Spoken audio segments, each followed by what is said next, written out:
All right. Peace and greetings, YouTubers. So, the 2018 AMAs. Where do I start? I guess I have to say, I appreciate the fact that the AMAs ended on time.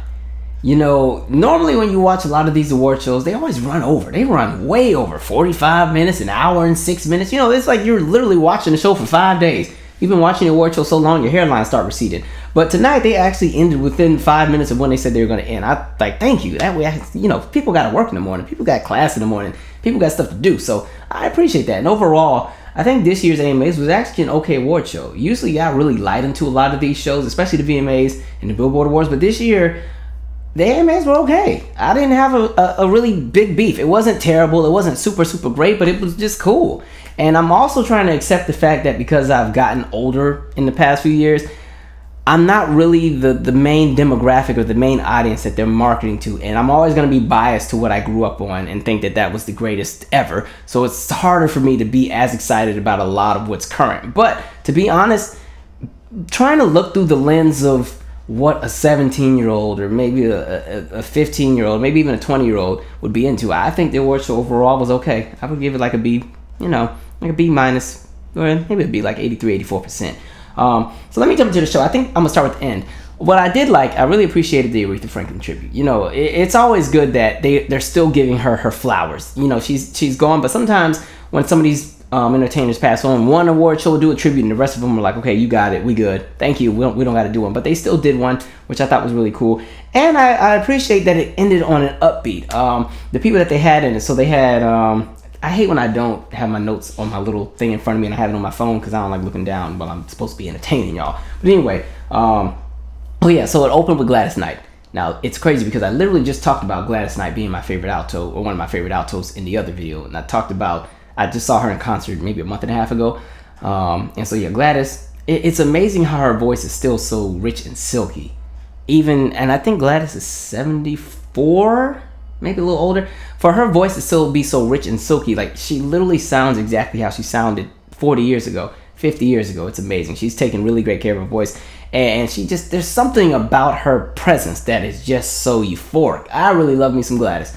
So I'm glad she was included, and I'm glad they let her take her time too, because sometimes with some of the acts that may not always be who the kids are looking for. When I tell you they get 30 seconds to get a verse in, and then they got to get off and they roll out the next person, no, they let Gladys sing that whole song. So, you know, Gladys was cool. Don McClurkin came out. He did his bit. CeCe Winans came out. CeCe's another one with a really great tone, great, rich voice as well. I've always wondered what she would have brought to music if she was an R&B artist. You know, she did gospel. That's where she wanted to stay. But her voice was so compatible with a lot of sounds. She could have pretty much did any genre she ever wanted to do, to be honest. She could have gone country. She could have gone jazz. She has a really great voice. So I love CeCe Winans. Mary was also in the mix, and listen, Tina was singing straight from her uterus. She was like, I guess she was asking for forgiveness, because you know a lot of y'all are mad at Tina with some of her Donald Trump statements. So I don't know if this was her way to redeem herself, but I mean, they got it in. I miss Mary, by the way. Like they're cool solo, but I like them more together. But when they're solo, I prefer Erica. And then Lettucey was also in the performance as well. Now here's the one beef I do have. I hate that people like Lettucey, Fantasia, Jennifer Hudson, Luke James, Layla Hathaway, Tank, you know, a lot of these really great R&B vocalists who just have pipes for days. You never see them on these main stages at these larger award shows unless somebody's dead and they got to do a tribute. That's literally the only time. Well, Jennifer Hudson more so she can still kind of get the stage, but a lot of the other ones are, and sometimes Fantasia, you know, it's like these award shows don't appreciate them until it's time for a tribute, because they recognize that literally none of the main performers who are marketed as the headliners of these shows have the vocals to really do the tributes that they want. And so they have to go back and get the actual singers to come and do the show. And I'm like, well, you know what? Maybe you should start including the actual singers in the show as well, because all of these people still have music and stuff that's out, but you know, they get ignored, and the only time that they're called on is when somebody's dead. So I do have a problem with that. But again, it's also good that they get some exposure. It was interesting watching the audience during the Aretha Franklin tribute, because one, it was like it was unique because some of the people in the crowd just didn't know how to respond, and I don't know if it's because they're not used to seeing greatness all the time, or you know, maybe because a lot of people will maybe not be in the gospel and things like that. But it was just interesting watching the crowd react. I'm like, yeah, the pendulum has swung a totally different way, huh? Anyway, but going back to the beginning of the show, Tracy I think she was a great host. I enjoyed watching her. She's a lot of fun. Her energy, something about her energy is always up. She's always enjoyable to watch. She will always put you in a good mood. I liked the opening. I thought that was kind of funny. She just looked like she was having fun. I was trying to figure out if that black catsuit she had on with the kind of shimmering thing, I wonder if that was like tribute to her mom's outfit. If you remember when Diana had the Central Park concert, when she did that bit with like Mirror Mirror and It's My House and all that stuff, she had on this purple, kind of like really similar bodysuit. I wonder if that was like her paying homage to her mom. But either way, great host. Taylor Swift opened. And what I'll say about the entire award show is that it seemed that the executives must have told everybody, y'all got to step it up this year. Like, everybody has to come with it. Everybody needs to get visuals in addition to just the song. And so Taylor opened, and if you follow me, y'all know I'm not big on Taylor. She's not really my cup of tea. There's not a whole lot she can do that I'm going to get excited over. But to be honest, this performance, I had no beef with. I think she gave just enough vocal to get by. She gave you the visuals. There was the dancing, the choreography. I said, you know what? Taylor, I actually like this performance. There was the big old snake in the back. I was like, okay, the good branding and the marketing for the album. And so I think she's learning the art of stage presence and showmanship. And I think as a performer, she's gotten better in maybe like the last 2-3 years. I'm not crazy over her, but I see why people like her. And I see why her fans appreciate what it is she does. So I was like, you know what, Taylor, I'll give you that. That's probably the most she's ever going to get out of me. So I'm going to stop there, but I pat myself on the back because normally I light into Taylor. But it was cool. And yeah, so Taylor, you get your kudos for that. The 21 Pilots piece, I was cooking. Like, I got home late, so I was cooking while they were on. But they sounded nice from what I heard. I did like a quick glance at the TV. They had something with some smoke and stuff. It was you know, typical kind of award show performance, but they sounded nice from what I heard, so I'll take it. What else? Oh, Mariah Carey. So here is where I'm at with people like Mariah, Janet, J-Lo, Madonna. It's crazy. There's not a lot of male entertainers that are in that same age demographic that are still out. It's like the women were the last ones to hang it on. Because you have the ageism in the music industry now where, you know, literally once certain artists reach a certain age, they barely even get the radio play. They don't get a lot of the exposure. I'm just happy to see them still on the award shows, to say the least. With Mariah, I'll say this. She was clever with the performance because, you know, Mariah does not like to move on stage. If Mariah could, she would stand in place for 2 hours and not move. And she'll do one wave. Like, Mariah don't even shake a shoulder or nothing. She just stands in place. Now, back in the day, Mariah used to do a little bit more. Remember when she used to be dramatic and she would be sprint, like she would run all the way to one side of the stage and swing here and then run all the way back and all that, and she'd be fanning all kind of invisible butterfly. Like, she don't do none of that no more. She just stand in place. So I thought it was clever that they put all the dancers on her dress. That way she couldn't move anyway, because if she moved, all the dancers are gonna mess up. So I was like, okay, I see what y'all did here. Because Mariah was like, look, either you get the song or you get me moving. What do you want? You're not getting both.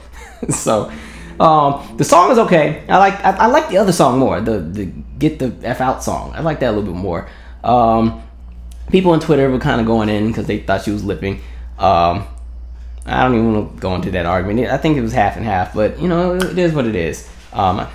Listen, I'm just happy she's alive to sing. You know, unfortunately in this era where there's so many entertainers that we're losing, listen, as long as they're still out performing and living their best life, I ain't got to beef with them. So Mariah's all right with me. I would like to hear more up-tempos from her though. Like, all my favorite Mariah songs, if I had any, are the up-tempos. I always like the Dream Lover, Emotion, Heartbreaker remix with the Brat, Honey, Fantasy.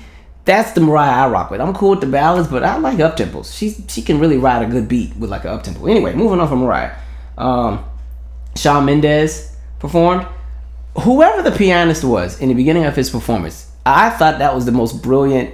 Maybe I need to actually hear the song, but that was a very brilliant opening with however he played that. I might have to go check out Shawn Mendes' music. I always compliment him on every award show I've seen. I've always given him compliments because I think he's always in good voice. He's always going to give you what it is he gives. He's not really somebody I would be crazy over. I don't see myself really riding in the car to his stuff, but every time I see this kid, he always has a nice performance. He's always in good voice. He always is really good as far as interacting with the crowd. The musicianship is usually good. He usually has a really good band. He plays a guitar. So, you know, I'm like, Shawn, I don't have a beef with you either. Like, the song is nice. I actually like the song. It's got up-tempo and everything towards the end. Real celebratory.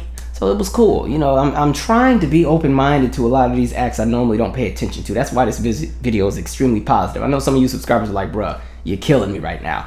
But I'm trying to be more open-minded musically, only because now that I've been working on my own stuff, I understand the struggle of music. But anyway, okay, and then this part is what I found funny. So then they had LMA show up. I don't know where they dropped her off at, because it was like Shawn Mendes performed, and it was like all of a sudden there was a back door and somebody pushed her out there with a mic like, "Sing, this is your performance." Because I'm like, dang, y'all gonna do her like that? Because, you know, I thought she would get, the main stage and everything, but, I guess since she was a newer artist, they kind of found a 3-minute slot to throw her into. But fortunately, they didn't be rude like some of the other award shows and go to commercial. They actually let the whole song, be performed. She had her 3-piece band, and, she did a little something here and there. It was cool. I was like, okay, all right, cool. But I mean, it was like they just pushed her out there. You didn't even know she was coming.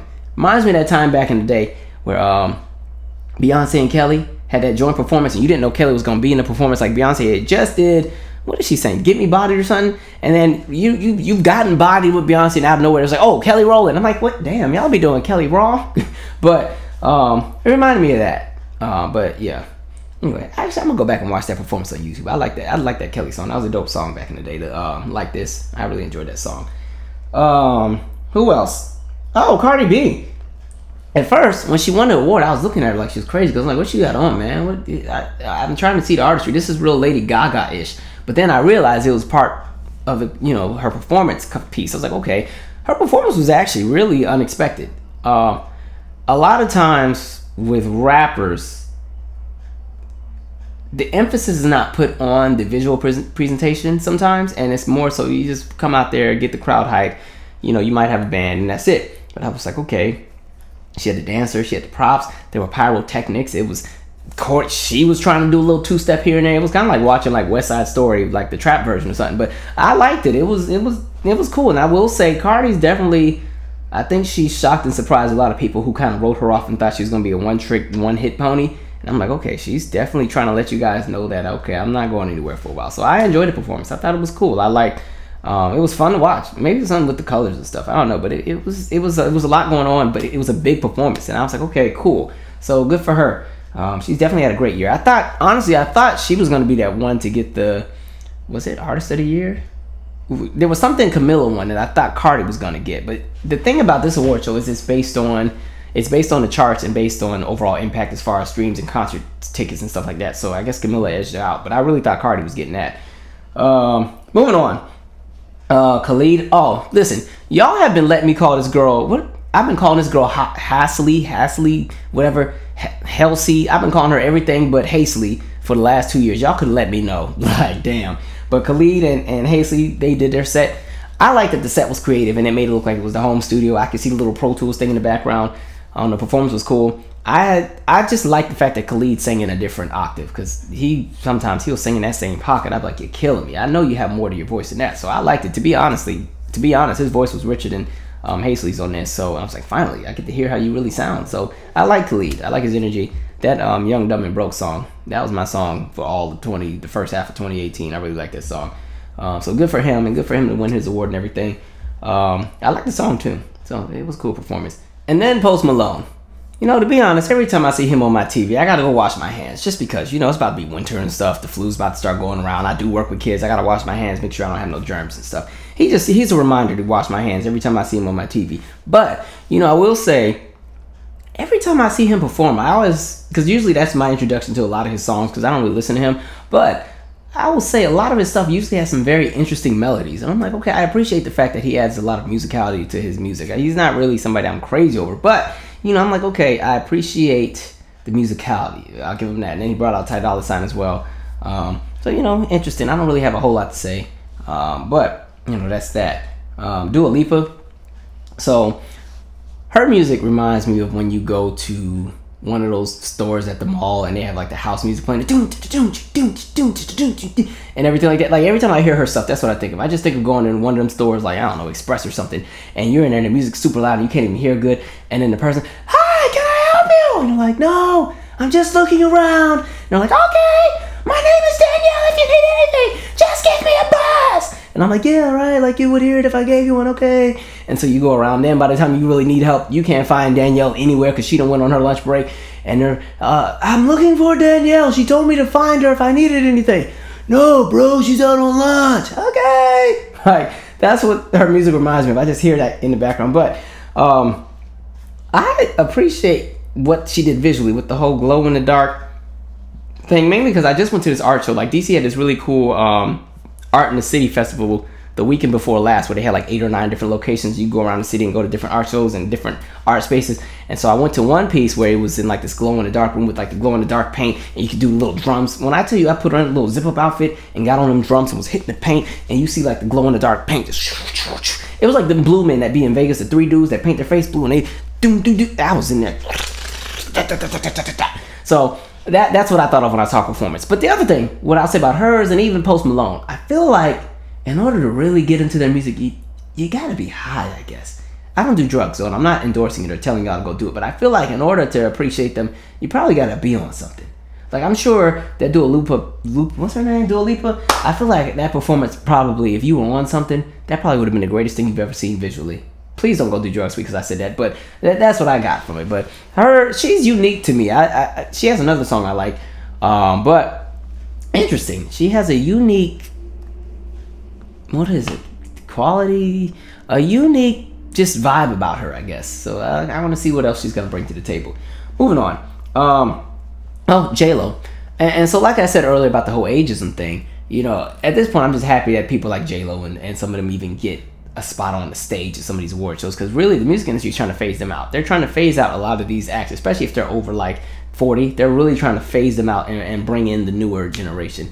And my beef with that is, if we want to be honest, a lot of the older performers, because they're so seasoned and so polished, they really can show you and give you a good lesson in how to perform and keep an audience entertained, in comparison to a lot of the newer acts that are out. Nothing against the newer acts. It's just maybe because A&R is limited and they don't really do development deals anymore, and they don't spend as much time molding and crafting the artist anymore. It's kind of like they just get dropped off into the music industry, and then they go on these award shows and embarrass themselves. But people like the J-Lo's and the Ushers and a lot of the older entertainers, like they're so polished. Now J-Lo, I'm gonna be honest, when you started, I thought it was about to be a ballad. I was like, J-Lo, now we need to be real. But she's like, no, that was the intro. I was like, thank you God. Nothing against it. I don't want to hear J-Lo do ballads. Unless it's that song she had with LL Cool J. And I'm bouncing, and I'm bouncing.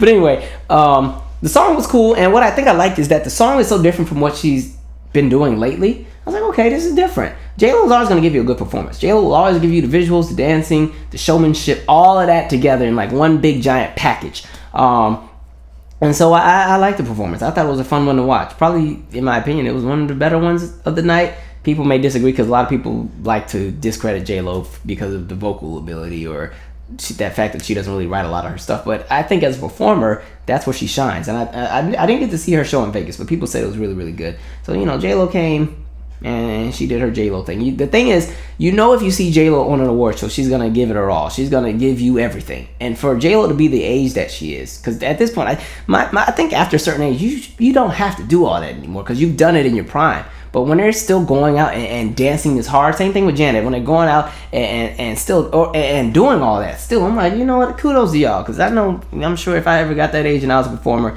I'd be like, listen, I'm about to do a quick 2-step here. I'm gonna have the band slow this music down a little bit so it can work with my pace, and that's what we gonna do. Thank y'all for coming to my TED Talk. But you know, J-Lo, cool, I guess. I'm just glad it wasn't that ballad. I thought it was really about to be a ballad. I said, J-Lo, you need to understand where your gift is. So good for her. And it's interesting because, like I said, the industry keeps aging her out, but internationally she's still really huge. But the U.S. be tripping when it comes to the artists that are over like the age of 40. The U.S. just writes off everybody, especially the men too. You don't even hear about a lot of the male acts. It's really the women that are still kind of hanging on as far as the ones who are up there in age. XXX Tentacion, his mother. When I saw her, I didn't know that was his mom. I thought that was Normani. And I was like, wait, that's not Normani. I'm like, she wouldn't be winning awards yet. She has been out long. What's going on? And that's not a diss her. I'm just saying she's still up and coming. So I was like, I don't remember her being nominated for anything. I'm like, that's not Normani. I'm like, oh, that's his mom? That's his mom? Like, his mom looked good. I was like, okay, mom, you all right. And again, it's sad that when artists pass at young ages, people have their opinions about the guy, and I've seen and read some things. I didn't know a whole lot about him, but God, it is sad that people die so young. I'll definitely say, especially when they're musicians and artists, because you don't get to really see everything that they had to offer because life is taken so abruptly. But his mom is gorgeous. My God, I might have to reach out and then somebody send me her information, please. No, she's too old for me, but her mom is His mom. All right. Camilla. I missed most of her performance, but I appreciate that she had an orchestra. I don't know what the execs were telling everybody this year, but when I tell you they must have been in that boardroom telling everybody, if you're going to be on the stage, you must have a band this year. Like, I mean, everybody had bands. Hell, Cardi B had a percussion section. Like, people actually had bands. Because, you know, sometimes, especially like if it's the VMAs, sometimes they don't even have musicians and stuff until 2 hours into the show. It's all DJs and pre-programmed stuff and playback. So I appreciate the orchestras and the bands and everything. I really appreciate that. It just brings back the quality to the music. And even if you don't have the best voice or anything like that, sometimes if your music arrangement is so good, it almost gives you a pass to go up there and sound like crap. And now, I don't think Camilla sounded bad. I think she was pretty good. Her performance, she definitely rebranded herself and came up a bit too. Because y'all know I was cooking her the first few moments because I was still trying to figure out who told her that she was the Beyonce of Fifth Harmony and could go solo first. I had an issue with that, but she's definitely coming to her own. So, you know, she proved me wrong and shut me right up because she's definitely racking her hits. Now, I don't really check for her music, but good for her. She definitely has proven the naysayers like me wrong. Ciara, hey.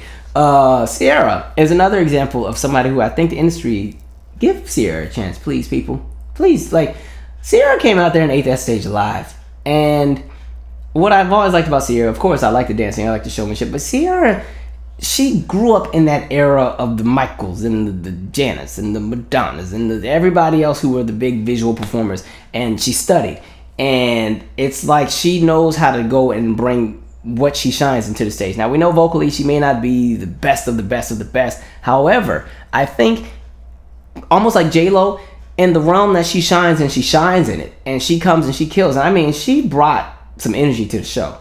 She's probably one of my favorite performances of the night. And of course, she brought out Missy Elliott, and that's always a great mix. Like, I think Ciara, and the cool thing, I thought it was cool that her son got to watch her perform, because I think with celebrity kids, sometimes they don't realize their parents are celebrities, because to them, their parents are just mom and dad. But then when you get to see your mom or dad do something epic on a stage, and there's fireworks and dancers, that's really, really cool.